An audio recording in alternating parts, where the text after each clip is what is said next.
नमस्कार साथियों, कैसे हैं आप सब। उम्मीद है आप अच्छे होंगे। स्वागत करता हूं आपके अपने favourite legal person YouTube platform पर, जहां आपको लॉ से रिलेटेड हर प्रकार की जानकारी उपलब्ध कराई जाती है।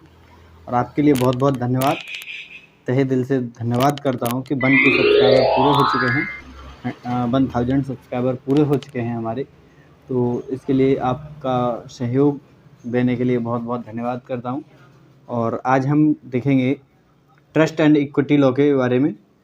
Trust, equity and fiduciary relationship का एग्जाम पेपर है, तो लास्ट क्वेश्चन पेपर है ये। तो आज हम इसके बारे में चर्चा करेंगे। तो चलिए चलते हैं क्वेश्चन पे, बिना देरी के स्टार्ट करते हैं। तो क्वेश्चन नंबर 1 है, किसी व्यक्ति विशेष अथवा व्यक्तियों के वर्ग के लाभ के लिए सृजित न्यास कहलाता है। तो ये कौन सा न्यास कहलाता है? ये निजी न्यास कहलाता है। कौन सा? निजी न्यास। ऑप्शन बी करेक्ट होगा। ठीक है। क्वेश्चन नंबर 2 है हमारे पास, अभिव्यक्ति न्यास की घोषणा की जा सकती है। तो अभिव्यक्ति न्यास की जो घोषणा है वो न्यास के लेखक न्यासकर्ता द्वारा की जा सकती है। ठीक है, कि एक्सप्रेस ट्रस्ट के बारे में न्यास के लेखक द्वारा की जा सकती है घोषणा। अगला क्वेश्चन है हमारे पास, निम्नलिखित में से कौन सा अभिव्यक्ति न्यास का उपविभाजन है? तो अभिव्यक्ति न्यास का उपविभाजन कौन सा है? निष्पादित न्यास और निष्पाद न्यास, ये दोनों ही अभिव्यक्ति न्यास का उपविभाजन है। ठीक है। जब न्यास को गठित करने के लिए वहाँ कुछ भी करना शेष न रहा हो, न्यास कहलाता है। तो कौन सा न्यास कहलाता है? ये निष्पादित न्यास कहलाता है। ऑप्शन बी करेक्ट होगा, निष्पादित न्यास। ठीक है। अगला क्वेश्चन है हमारे पास, लोक न्यास है। तो लोक न्यास कैसा है? खैराती न्यास, धार्मिक न्यास। खैराती को चैरिटेबल ट्रस्ट कहा जाता है। ठीक है। और धार्मिक न्यास तो रिलीजियस ट्रस्ट, ये दोनों ही लोक न्यास हैं। ठीक है। ऑप्शन सी करेक्ट होगा। अगला क्वेश्चन है, एक इंटरविवोस न्यास क्या है? तो ये इंटरविवोस न्यास क्या है? तो जीवित व्यक्तियों के मध्य सृजित एक न्यास जो होता है वो इंटरविवोस न्यास कहा जाता है। ठीक है। नेक्स्ट क्वेश्चन हम देखते हैं, जहाँ का वसीयतकर्ता संपत्ति की वसीयत गा को करता है तथा कहता है कि वह आशा करता है या अनुशंसा करता है या इच्छा करता है कि इसका प्रयोग खा के लाभ के लिए किया जाएगा, यह कहलाता है। तो ये क्या कहलाता है? प्रार्थनात्मक न्यास कहलाएगा। कौन सा क्या कहलाएगा? प्रार्थनात्मक न्यास। ठीक है। अगला क्वेश्चन हमारे पास, शब्द वैश्विक संबंध परिभाषित किया गया। तो ये जो शब्द है वैश्विक संबंध परिभाषित किया गया, कहाँ पे परिभाषित किया गया है? तो ये भारतीय न्यास अधिनियम 1882 के अंतर्गत परिभाषा नहीं किया गया है। इसको परिभाषित नहीं किया गया है वैश्विक संबंध के लिए। अपने जो इंडियन ट्रस्ट एक्ट है उसमें परिभाषित नहीं किया गया है। ठीक है। देखिए, इसमें सेक्शन 2 में भारतीय न्यास अधिनियम का जो धारा 2 है उसका निरसन कर दिया गया है। और भारतीय न्यास अधिनियम की धारा 3 जो है उसमें निर्वचन खंड है। इसमें परिभाषा दी गई है न्यास की है, और न्यासकर्ता की है, न्यासी की है, और हितकारी की है, न्यास धन की है, तो और न्यास भंग की है। तो इन चीज़ों की ये इसमें सेक्शन 3 में डेफिनेशन दी गई है। सेक्शन 5 जो है, सेक्शन 5 में डेफिनेशन, वो सेक्शन 5 किसके बारे में बताता है? स्थावर संपत्ति का न्यास के बारे में बताता है और जंगम संपत्ति का न्यास के बारे में बताता है। तो इसका मीन्स क्या हुआ? जो वैश्वासिक संबंध जो है वो इसमें इंडियन ट्रस्ट एक्ट में परिभाषित नहीं किया गया है। ठीक है, क्लियर। नेक्स्ट क्वेश्चन हम देखते हैं, निम्नलिखित में से कौन सा कथन सही है? तो कौन सा कथन सही है? न्यास एक वैश्वासिक संबंध है, यही सही है। लेकिन ये जो है वैश्वासिक संबंध, इसको न्यास में परिभाषित नहीं किया गया है, इस बात को समझ लीजिएगा। अब ये वाले ऑप्शन है, प्रत्येक वैश्वासिक संबंध एक न्यास होता है, ये प्रत्येक नहीं हो सकता भाई। न्यास एक वैश्वासिक संबंध नहीं है, गलत। न्यास वैश्वासिक संबंध है लेकिन इसको परिभाषित नहीं किया गया। तो उम्मीद करता हूँ आपको दोनों क्वेश्चन सही से समझ में आ चुके होंगे। ठीक है। नेक्स्ट क्वेश्चन है हमारे पास, निम्नलिखित में से कौन वैश्वासिक संबंध है? तो कौन जो है वैश्वासिक संबंध है, तो न्यासी का हितग्राही, न्यासी तथा हितग्राही वैश्वासिक संबंध, अभिकर्ता तथा प्रमुख, चिकित्सक तथा मरीज, ये वैश्वासिक संबंध ही होते हैं। अगर मरीज को विश्वास नहीं होगा कि हाँ हम उस डॉक्टर के पास सही हो जाएंगे तो वो जाएगा ही नहीं उसके पास, तो इनका संबंध नहीं रहेगा, ठीक है ना।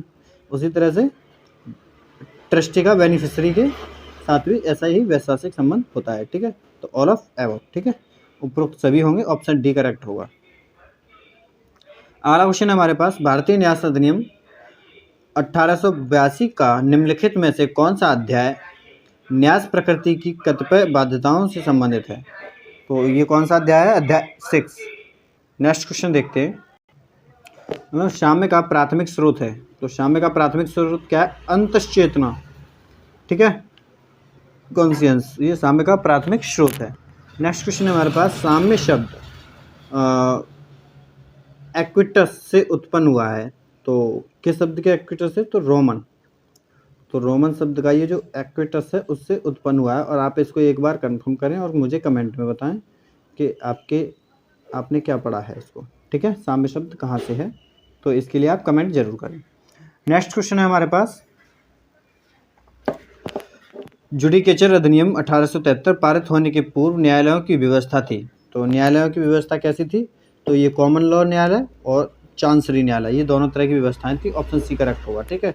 नेक्स्ट क्वेश्चन है, किस न्यायालय को शाम में लागू करने का क्षेत्राधिकार था, तो किस न्यायालय को शाम में लागू करने का क्षेत्राधिकार था, पता है, ये चांसरी न्यायालय को था सर, ऑप्शन बी सही होगा, चांसरी न्यायालय को साम्य लागू करने का अधिकार था, ठीक है। आगे है, रोमन सिद्धांत के अनुसार साम्य का समूह है, तो साम्य जो है उसका समूह कैसा है, विधि के सिद्धांतों के जैसा है, ठीक है। साम्य का समूह कैसा है, विधि के सिद्धांतों का समूह है साम्य जो है। नेक्स्ट क्वेश्चन है, साम्य के नियम मामलों में लागू होते हैं, तो साम्य के नियम जो हैं किन मामलों में लागू होते हैं, उपचार देने के लिए जहां कॉमन लॉ उपचार नहीं देता था, बिल्कुल सही बात है।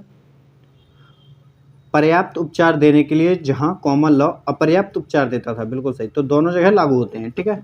नेक्स्ट क्वेश्चन हमारे पास, साम्य का आगमन विधि को नष्ट करने के लिए नहीं बल्कि इसको भरपूर बनाने के लिए हुआ है। यह विचार कि किसके द्वारा दिया गया था, व्यक्ति गया था, तो मैटलैंड, ऑप्शन ए करेक्ट होगा, मैटलैंड के द्वारा। नेक्स्ट क्वेश्चन हमारे पास, यह कथन किसने कहा, क्या न्यास साम्य का केंद्र बिंदु तथा मूल है, न्यास जो है साम्य का केंद्र बिंदु तथा मूल है, ये किसने कहा था, तो ये हेनबरी ने कहा था, ऑप्शन सी करेक्ट होगा, हेनबरी ने ये कहा था। अगला क्वेश्चन है, आधुनिक साम्य के पिता कौन समझे जाते हैं, तो आधुनिक जो साम्य है उसका पिता कौन समझे जाते हैं, तो लॉर्ड हेनरी, ठीक है, हेनरी समझे जाते हैं। नेक्स्ट क्वेश्चन है हमारे पास, यह कथन किसने कहा साम्य विधि के पूरक के रूप में कार्य करती है और प्रचलित कानून का स्थान नहीं लेती, तो ये किसने कहा था, ये हेनबरी ने कहा था, ठीक है, हेनबरी। नेक्स्ट क्वेश्चन देखते हैं, साम्य उसके उपचार को लागू करती है, किसके उपचार को लागू करती है, तो विधिक उपचार के अनुपूरक के रूप में और विधिक उपचार के विरोधाभासी के रूप में, ये दोनों में लागू करती है, तो ऑप्शन सी करेक्ट होगा, ठीक है। आगे क्या है, अर्ल ऑफ ऑक्सफोर्ड के मामले में 1615 तथा अभिनिर्धारित किया गया था, 1615 में यह अभिनिर्धारित किया गया था कि जब कॉमन विधि तथा साम्य के बीच विरोधाभास हो तो क्या हो, साम्य प्रबल रहेगी, कौन रहेगी प्रबल, साम्य प्रबल रहेगी, ऑप्शन बी करेक्ट होगा, ठीक है। नेक्स्ट क्वेश्चन है हमारे पास, साम्य न्यायालय में मांगी जा सकती है, तो साम्य न्यायालय में मांगी जा सकती है, बिल्कुल सही है, बट न्यायालय के विवेकाधिकार के अधीन, ठीक है, न्यायालय के विवेकाधिकार के अधीन। अगला क्वेश्चन है हमारे पास, चांसरी न्यायालय को अंतःकरण का न्यायालय के रूप में भी जाना जाता है, तो ये किसके रूप में भी जाना जाता है, तो अंतःकरण का न्यायालय, ठीक है, इसके रूप में भी जाना जाता है चांसरी न्यायालय को। अगला क्वेश्चन है हमारे पास, जहाँ साम्य समान है वहाँ लॉ विधि जो है विधि की प्रबलता होती है, ठीक है, विधि लॉ, ऑप्शन बी करेक्ट होगा। नेक्स्ट क्वेश्चन हम देखते हैं, जो साम्य मांगता है उसे स्वयं भी साम्य बरतना चाहिए। यह सूत्र के मामले में लागू होता है। तो ये सूत्र किसके मामले में लागू होता है? ये निर्वाचन के सिद्धांत के मामले में भी लागू होता है, साम्यपूर्ण विबंध के सिद्धांत के रूप में भी लागू होता है और मुजरे के सिद्धांत में भी लागू होता है। तो ये उपरोक्त सभी में ये सिद्धांत लागू होता है कि जो साम्य मांगता है उसे स्वयं भी साम्य बरतना चाहिए। ठीक है, नेक्स्ट क्वेश्चन है हमारे पास, साम्य खाली जगह कार्य करती है। तो साम्य कैसे कार्य करती है? व्यक्तिबंधी कार्य करती है। ऑप्शन बी करेक्ट होगा, साम्य व्यक्तिबंधी कार्य करती है। ठीक है, अगला क्वेश्चन है हमारे पास, साम्य को देखती है, साम्य को देखती है ना कि प्रारूप को। तो साम्य किसको देखती है? आशय को। साम्य आशय को देखती है ना कि प्रारूप को। नेक्स्ट क्वेश्चन है हमारे पास, साम्य की पूरक है। तो साम्य की पूरक क्या है? विधि, जो लॉ है वो साम्य की पूरक है। ठीक है, ऑप्शन ए। अगला क्वेश्चन है, साम्यपूर्ण हित है। तो साम्यपूर्ण हित क्या है? सर्वसंबंधी अधिकार है और व्यक्तिबंधी अधिकार है, ये दोनों ही ऑप्शन सी है। तो साम्यपूर्ण हित हैं। ठीक है, नेक्स्ट क्वेश्चन देखते हैं, भारतीय विनिर्दिष्ट अनुदोष अधिनियम 1963 के अंतर्गत साम्यपूर्ण उपचार है। तो साम्यपूर्ण उपचार क्या है? व्यादेश है, घोषणात्मक आज्ञप्ति है, विलेख का परिशोधन है। तो ये सभी हैं, ऑल ऑफ एबव। ठीक है, उपरोक्त सभी। अगला क्वेश्चन है हमारे पास, समानता ही साम्य है। समानता ही साम्य है को इस प्रकार भी अभिव्यक्त किया जा सकता है। किस प्रकार? साम्य समानता में प्रसन्न होती है। ठीक है, इस प्रकार भी इसको अभिव्यक्त किया जा सकता है। नेक्स्ट क्वेश्चन हम देखते हैं, आशय को विफल करता है। तो ये कौन करता है आशय को विफल? विलम्ब। विलम्ब जो है वो आशय को विफल करता है, डिले होता है अगर तो। ठीक है, नेक्स्ट क्वेश्चन है, अंग्रेजी विधि के अंतर्गत संपदा में शामिल है। तो अंग्रेजी विधि के अंतर्गत संपदा में कौन कौन शामिल है? एक विधिक संपदा और एक साम्यपूर्ण संपदा, ये दोनों ही संपदा में शामिल है। ठीक है, नेक्स्ट क्वेश्चन है हमारे पास, जहाँ साम्य समान है क्रम में जो पहले है उसकी प्रबलता होती है। उपरोक्त सूत्र से संबंधित सिद्धांत है। तो इस सूत्र से संबंधित सिद्धांत कौन सा है? तो प्राथमिकता का सिद्धांत, ऑप्शन ए करेक्ट होगा। ठीक है, नेक्स्ट क्वेश्चन हम देखते हैं, भागतः पालन का सिद्धांत साम्य के सूत्र पर आधारित है। तो ये किसके सूत्र पर आधारित है? साम्य आशय को देखती है ना कि प्रारूप को। साम्य उसे किया हुआ मानती है जो कि किया जाना चाहिए था। तो ये ऑप्शन सी होगा दोनों पे। डियरले बनाम हॉल का नियम था। तो डियरले बनाम हॉल का नियम क्या था? पालन का नियम। क्या था? पालन का नियम। नेक्स्ट क्वेश्चन है हमारे पास, निम्नलिखित में से कौन साम्यक उपचार नहीं है? तो साम्यक उपचार कौन नहीं है? तो संविदा का विखंडन, ये साम्यक उपचार नहीं है, ऑप्शन बी। ठीक है, अगले क्वेश्चन है हमारे पास, किसने कहा कि साम्य ने एक नए उपचारों की एक विस्तृत श्रृंखला प्रदान करके विधिक उपचारों की सीमित श्रृंखला को पूरक बनाया है? तो ये किसने कहा था? स्नेल ने, ऑप्शन बी होगा, स्नेल ने कहा था ये। अगला क्वेश्चन है, निम्नलिखित में से कौन साम्य का सूत्र नहीं है? तो साम्य का सूत्र कौन नहीं है? साम्य प्रारूप को देखती है ना कि आशय को, जबकि है क्या? साम्य आशय को देखती है ना कि प्रारूप को। तो ये गलत है। ठीक है, साम्य सर्वसंबंधी कार्य करती है। तो ऑप्शन बी और सी ये दोनों ही क्या है? साम्य के सूत्र नहीं है। ठीक है, नेक्स्ट क्वेश्चन हम देखते हैं, उवी जस इवी रिमेडियम से विपरीत है। तो उमी जस रिमेडियस से क्या विपरीत है? जहाँ अधिकार है वहाँ उपचार है, जहाँ अधिकार है वहाँ उपचार है। ठीक है, ऑप्शन ए। नेक्स्ट क्वेश्चन है,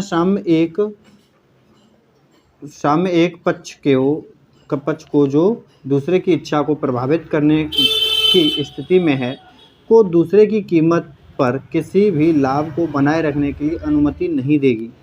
तो यह सिद्धांत है। तो यह सिद्धांत किसका है? असभ्य असर का सिद्धांत, ऑप्शन सी होगा करेक्ट। आगे है, इग्नोरेंटिया ज्यूरिस नॉन एक्सक्यूसेट से अभिप्रेत है। तो इससे क्या अभिप्रेत है? विधि की भूल बचाव नहीं है। ऑप्शन ए करेक्ट होगा। और उसमें भूल के आधार पर निम्न में से कौन सा साम्यपूर्ण उपचार प्रदान किया जा सकता है? तो भूल के आधार पर कौन सा साम्यपूर्ण उपचार प्रदान किया जा सकता है? तो उपरोक्त सभी होगा इसका। संविदा का विखंडन और संविदा की शर्तों की परिशुद्धि और विनिर्दिष्ट अनुपालन से इनकार, ये सभी किए जा सकते हैं। ठीक है, तो ऑप्शन डी करेक्ट होगा। नेक्स्ट क्वेश्चन हमारे पास, स्टोरी ने साम्य के क्षेत्राधिकार का वर्गीकरण में किया, तो कितने टाइप में किया था? तो 3 प्रकार, वर्गीकरण 3 प्रकार में किया था। ठीक है, आइए क्वेश्चन देखते हैं नेक्स्ट। साम्य के सिद्धांत के अंतर्गत दिए गए हैं, तो साम्य के सिद्धांत किसके अंतर्गत दिए गए हैं? भारतीय न्यास अधिनियम 1882 और विनिर्दिष्ट अनुतोष अधिनियम 1963 और संपत्ति अंतरण अधिनियम 1882, ये सभी में ऑल ऑफ एबव, सभी तीनों में साम्य के सिद्धांत दिए गए हैं। ठीक है, आगे क्वेश्चन हमारा, किस आशय तत्व की चर्चा नाइट बनाम नाइट 1880 में एक प्रभावी अभिव्यक्ति न्यास की घोषणा के लिए की गई है। तो किसकी की गई है? तो शब्दों की निश्चितता में, विषय वस्तु की निश्चितता और वस्तुओं की निश्चितता, ये उपरोक्त सभी होगा। ऑप्शन डी करेक्ट है। नेक्स्ट क्वेश्चन हमारे पास, साम्य के समवर्ती क्षेत्राधिकार से तात्पर्य है। तो साम्य के क्षेत्राधिकार, समवर्ती क्षेत्राधिकार से क्या तात्पर्य है? तो उपचार उपरोक्त दोनों न्यायालयों में उपलब्ध था, तो ये इसके लिए है, कॉमन लॉ में और चांसरी। ठीक है, साम्य न्यायालय में। अगला क्वेश्चन हमारे पास, मोचन का अधिकार एक साम्यपूर्ण अधिकार है जो कि साम्य न्यायालय द्वारा प्रदत्त किया जाता था। यह सूत्र पर आधारित था। तो ये किस सूत्र पर आधारित है? जहाँ साम्य समान है, विधि की प्रबलता होती है और साम्य आशय को देखते हैं, ना कि प्रारूप को। तो ऑप्शन सी करेक्ट होगा, ऑप्शन सी, ए और बी दोनों। ठीक है,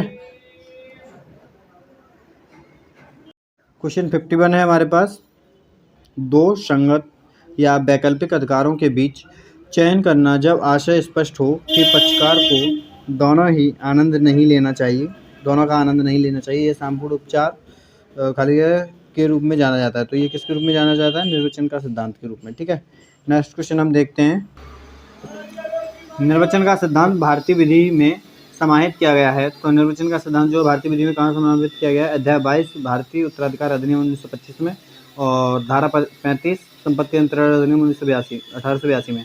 तो ये दोनों में ही निर्वचन का सिद्धांत समाहित किया गया है। नेक्स्ट क्वेश्चन हमारे पास, आंग्ल विधि के अंतर्गत निर्वचन के सिद्धांत का उद्देश्य है। तो ये निर्वचन के सिद्धांत का उद्देश्य क्या है? मुआवजा और जब्ती, ये दोनों हैं, ऑप्शन सी। ठीक है, नेक्स्ट क्वेश्चन हमारे पास, न्यासी की अवधारणा विकसित हुई। तो न्यासी की अवधारणा जो है ये इंग्लैंड में विकसित हुई थी। ठीक है, आगे है, भारतीय न्यास अधिनियम 1882 लागू होता है। तो भारतीय न्यास अधिनियम 1882 कहाँ लागू होता है? तो निजी न्यासों पर, न्यासियों पर, और लोक व निजी धार्मिक अथवा खैराती विन्यासों पर। ठीक है, ऑप्शन सी करेक्ट होगा। नेक्स्ट क्वेश्चन है, किस तिथि को भारतीय न्यास अधिनियम 1882 प्रभाव में आया? तो ये 1 मार्च 1882 को प्रभाव में आया था। ठीक है, 1 मार्च 1882। नेक्स्ट क्वेश्चन हम देखते हैं, विधि विरुद्ध प्रयोजन के लिए सृजित न्यास होगा। तो विधि विरुद्ध प्रयोजन के लिए सृजित न्यास क्या होगा? वॉइड होगा। ठीक है, शून्य होगा। अलाउशन में से कौन न्यास के सृजन के लिए आवश्यक नहीं है? तो न्यास के सृजन के लिए विधिक प्रतिनिधि ये आवश्यक नहीं है। नेक्स्ट क्वेश्चन है हमारे पास, निम्नलिखित में से कौन न्यास का सृजन कर सकता है? तो न्यास का सृजन जो है कौन कर सकता है? कंपनी, महिला, अविवाहित, हिंदू अविवाहित प्रजा, ये ऑप्शन डी कर सकता है। ठीक है, नेक्स्ट क्वेश्चन हमारे पास, का यह वांछा खा से करते हुए कि वह संपत्ति के प्रपुंज को गा की संतानों के बीच बांट दे, खा को एक संपत्ति की वसीयत करता है। इससे न्यास का सृजन नहीं होता। क्यों नहीं होता अब इससे न्यास का सृजन? क्योंकि न्यास सृजन करने के आशय को उपदर्शित नहीं किया गया है। ठीक है, ऑप्शन सी होगा। नेक्स्ट क्वेश्चन हमारे पास, न्यास सृजित किया जा सकेगा। तो न्यास कैसे सृजित किया जा सकेगा? पक्षकारों के कार्य द्वारा और विधि के प्रवर्तन द्वारा। ऑप्शन सी होगा, बिल्कुल सही आंसर। ठीक है, नेक्स्ट क्वेश्चन है हमारे पास, न्यासी नियुक्त नहीं हो सकेगा। तो न्यासी नियुक्त कैसे नहीं हो सकेगा? संविधिक प्राधिकार के अंतर्गत। न्यासी संविधिक प्राधिकार के अंतर्गत नियुक्त नहीं हो सकेगा। ठीक है, नेक्स्ट क्वेश्चन है हमारे पास, स्थावर संपत्ति का न्यास सृजित किया जा सकेगा। तो स्थावर संपत्ति का जो न्यास है वो केवल न्यासकर्ता या न्यासी की वसीयत द्वारा सृजित किया जा सकेगा। ठीक है, ऑप्शन बी होगा करेक्ट, ऑप्शन बी। अगला क्वेश्चन है हमारे पास, जहां एक न्यास दो प्रयोजनों के लिए सृजित किया जाता है जिनमें से एक विधिपूर्ण तथा दूसरा विधिविरुद्ध हो और उन दोनों प्रयोजनों को पृथक न किया जा सके, वहाँ संपूर्ण न्यास कैसा होगा, वॉइड होगा, शून्य होगा। ठीक है, ऑप्शन डी करेक्ट होगा।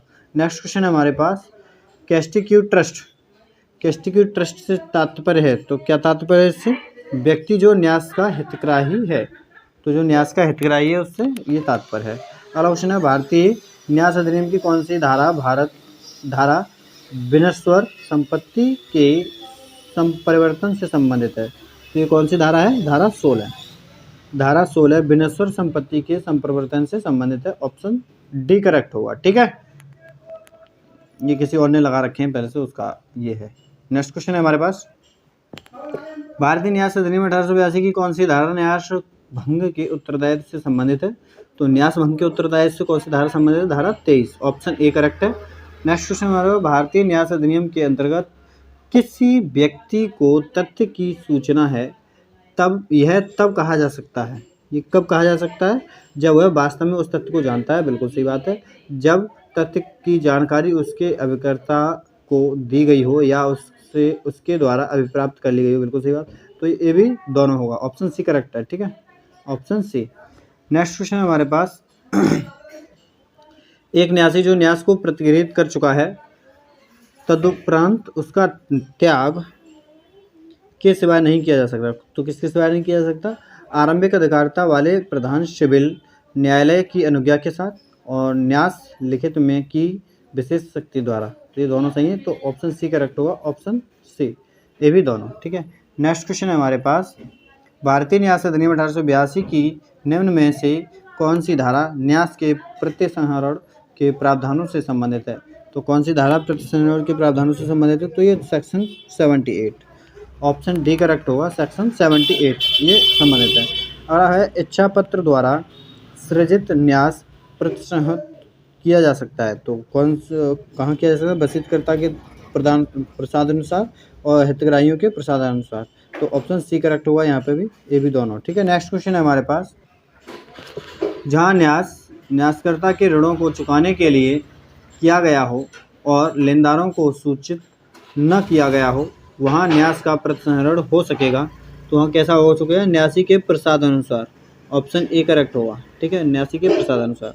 अगला क्वेश्चन हमारे पास, एक न्यास निर्वापित हो सकता है, तो एक न्यास कैसे निर्वापित हो सकता है, ऑप्शन बी सी, बी और ए द्वारा, जब न्यास का उद्देश्य अवैध हो जाता है, बिल्कुल सही, और जब न्यास के उद्देश्य की पूर्ति न्यास के नाश के कारण असंभव हो जाती है। ठीक है, ऑप्शन सी होगा।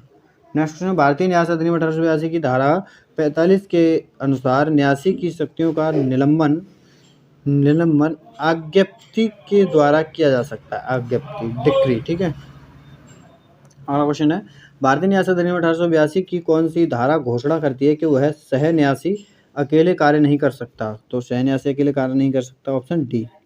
ठीक है, सेक्शन 48 कहता है ये। आगे है हमारे पास, न्यासी अपनी शक्ति को प्रत्यायोजित कर सकता है, तो कैसे प्रत्यायोजित करता है, यदि न्यासी की लिखित में ऐसा उपबंधित हो। ठीक है, यदि प्रत्यायोजन कारोबार के नियमित अनुक्रम में हो, यदि हिताधिकारी संविदा करने के लिए सक्षम होते हुए प्रत्यायोजन को से सम्मत हो गया हो, तो ऑप्शन डी होगा इसका, ऑल ऑफ एबव। ठीक है, नेक्स्ट क्वेश्चन है हमारे पास, जहाँ न्यासी को प्रदत्त वैवेकिक शक्ति का प्रयोग युक्त रूप से और सद्भावनापूर्वक न किया जाए, वहाँ ऐसी शक्ति का नियंत्रण किया जा सकेगा, तो ऐसी शक्ति का नियंत्रण हिताधिकारी द्वारा और आरंभिक अधिकारिता वाले प्रधान सिविल न्यायालय द्वारा, दोनों द्वारा किया जा सकेगा, और ऑप्शन सी करेक्ट होगा। अगला क्वेश्चन है हमारे पास, भारतीय न्यास अधिनियम की धारा 25 संबंधित है, तो भारतीय न्यास अधिनियम की जो धारा 25 है वो किससे संबंधित है, तो वो पूर्ववर्ती के व्यतिक्रम के लिए अदायित्व इससे संबंधित है। ठीक है, नेक्स्ट क्वेश्चन हमारा, कोई भी न्यासी न्यास संपत्ति का पट्टा आरंभिक अधिकारता वाले प्रधान सिविल न्यायालय की अनुज्ञा के बिना पट्टे के निष्पादन की तिथि से 12 वर्ष अधिक अवधि के लिए नहीं कर सकेगा, 12 वर्ष से अधिक नहीं कर सकेगा। ऑप्शन बी होगा करेक्ट। ठीक है। अगला क्वेश्चन हमारे पास, जब न्यास के प्रशासन में धन की प्राप्ति और अभिरक्षा अंतर्लिप्त हो तब न्यासियों की संख्या कितनी, कम से कम 2 होनी चाहिए, कम से कम 2। ऑप्शन ए करेक्ट है। ठीक है।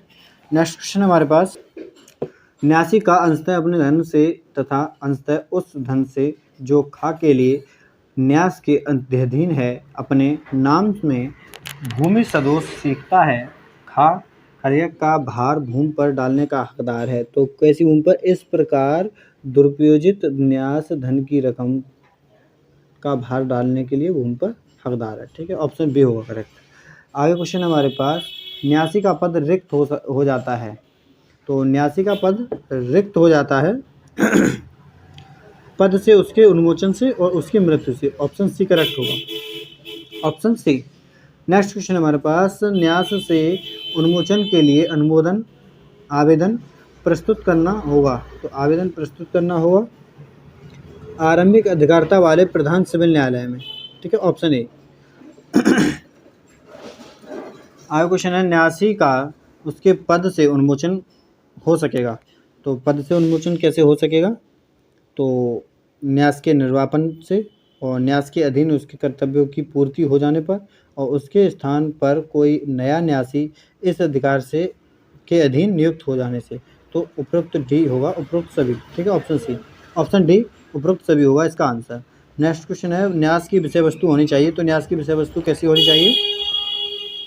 कैसी होनी चाहिए? हिताधिकारी को अंतरणीय संपत्ति, बिल्कुल सही, केवल किसी अस्तित्वशील न्यास के अधीन फायदाप्रद हित। तो ऑप्शन सी होगा इसका करेक्ट। ठीक है। नेक्स्ट क्वेश्चन देखते हैं, भारतीय न्यास अधिनियम 1882 की कौन सी धारा न्यास संपत्ति का पीछा करने के सिद्धांत का प्रावधान करती है? तो ये कौन सी धारा प्रावधान करती है? इसका सेक्शन 63 करती है। ऑप्शन बी करेक्ट है, सेक्शन 63। अगला क्वेश्चन है, न्यास संपत्ति का पीछा करने का सिद्धांत। न्यास संपत्ति का पीछा करने का सिद्धांत एक दावा है। तो ये कैसा दावा है? सर्वलक्षी दावा है ये। ठीक है। ऑप्शन ए सर्वलक्षी दावा है। नेक्स्ट क्वेश्चन हमारे पास, न्यास भंग के आधार में हिताधिकारी को किसके विरुद्ध उपचार प्राप्त है? तो हिताधिकारी को किसके विरुद्ध उपचार प्राप्त है? तो इसका है न्यासी के विरुद्ध उपचार और न्यास संपत्ति के विरुद्ध उपचार, ये दोनों के लिए है। ठीक है। Option D. ऑप्शन सी, न्यासियों के कर्तव्य तथा दायित्वों का उल्लेख किया गया है। तो कर्तव्य तथा दायित्वों का उल्लेख कहाँ किया गया? भारतीय न्यास अधिनियम की 1882 के अध्याय 3 में। ठीक है। अध्याय 3 में न्यासियों के कर्तव्यों और दायित्वों का उल्लेख किया गया है। अगला क्वेश्चन हमारे पास, निम्नलिखित में से कौन सा न्यासी का कर्तव्य नहीं है? तो न्यासी का कर्तव्य कौन सा नहीं है? व्यक्तिगत संपत्ति को न्यास संपत्ति के साथ मिलाने का कर्तव्य, ये न्यासी का कर्तव्य नहीं है। ओके। नेक्स्ट क्वेश्चन देखते हैं, न्यासी को प्रतिपूर्ति कर लेने का अधिकार होगा। तो न्यासी को प्रतिपूर्ति कर लेने का अधिकार कैसा है? न्यासी के निष्पादन के में अथवा के लिए उचित तौर पर उपगत व्यक्ति के लिए, बिल्कुल सही बात है।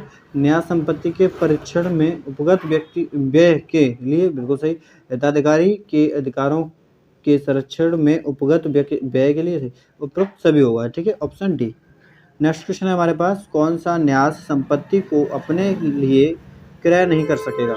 कौन सा न्यास संपत्ति को अपने लिए क्रय नहीं कर सकेगा? तो उपरोक्त सभी, विक्रमार्थ न्यास और क्रयार्थ न्यासी और विक्रयार्थ न्यासी तथा का अभिकर्ता। ऑप्शन डी होगा। ठीक है। नेक्स्ट क्वेश्चन है हमारे पास, कौन इस बात का हकदार है कि न्यासी की लिखित को और उन सभी हक को, दस्तावेजों को जो न्यास संपत्ति के संबंध में है अपने कब्जे में रखें? तो कौन है इस बात के लिए? तो न्यासी और हितग्राही, ये दोनों ही इस बात के हकदार हैं। ठीक है। नेक्स्ट क्वेश्चन है, हितग्राही को अधिकार है। हितग्राही को क्या अधिकार है? तो न्यास संपत्ति का भारक तथा लाभ पाने का, बिल्कुल सही। न्यास के विनिर्देश या निष्पादन का, बिल्कुल सही। तो ऑप्शन सी होगा। ऑप्शन सी इसका करेक्ट होगा, ए और बी दोनों। ठीक है। नेक्स्ट क्वेश्चन है हमारे पास, एक न्यास जो तथ्यों तथा परिस्थितियों द्वारा नहीं बल्कि स्पष्ट शब्दों द्वारा सृजित किया गया है तो ये अभिव्यक्ति न्यास होगा के रूप में जाना जाता है, अभिव्यक्ति न्यास। ठीक है, ऑप्शन बी। नेक्स्ट क्वेश्चन देखते हैं। निम्नलिखित को सुमेलित कीजिए। तो सूची 1 सूची 2 है न्यास के निष्पादन के लिए बाद लेने का अधिकार। तो न्यास के निष्पादन के लिए बाद लेने का अधिकार किस में है? तो सेक्शन 59 में है ये। ठीक है, आगे है फायदाप्रद हित के अंतरण का अधिकार। तो ये फायदाप्रद हित के अंतरण का अधिकार किस में है? ये सेक्शन 53 में है।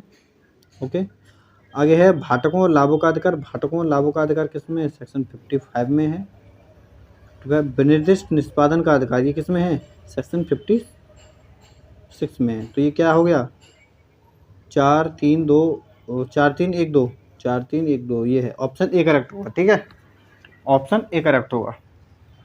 अगला है निम्नलिखित में से कौन व्यक्ति भारतीय न्यास अधिनियम 1882 की धारा 60 के अर्थ में उचित न्यासी नहीं है? तो 60 के अर्थ में उचित न्यासी कौन नहीं है?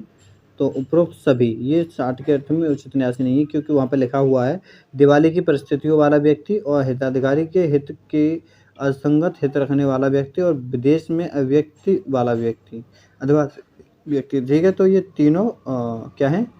उचित न्यासी नहीं है। ठीक है, नेक्स्ट क्वेश्चन है हमारे पास यथा सर्माप्य का सिद्धांत है। तो यथा सर्माप्य का सिद्धांत कैसा है? ऑप्शन सी होगा इसमें, दोनों तरह का है। कैसा? धर्मार्थ न्यास पर लागू होगा।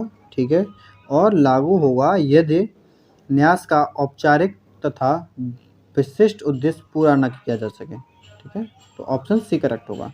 नेक्स्ट है जहाँ न्यास पक्षकार के अत्यक्त लेकिन अनुमानित आशय पर स्थापित होता है वह कहलाता है। तो क्या कहलाता है? अन्वयाश्रित न्यास कहलाता है, अन्वयाश्रित न्यास। ठीक है, ऑप्शन सी। अगला क्वेश्चन है विधि की प्रक्रिया द्वारा सृजित किया गया न्यास कहलाता है। तो विधि की प्रक्रिया द्वारा सृजित किया गया न्यास क्या कहलाता है? तो घोषणात्मक न्यास कहलाता है, ऑप्शन बी।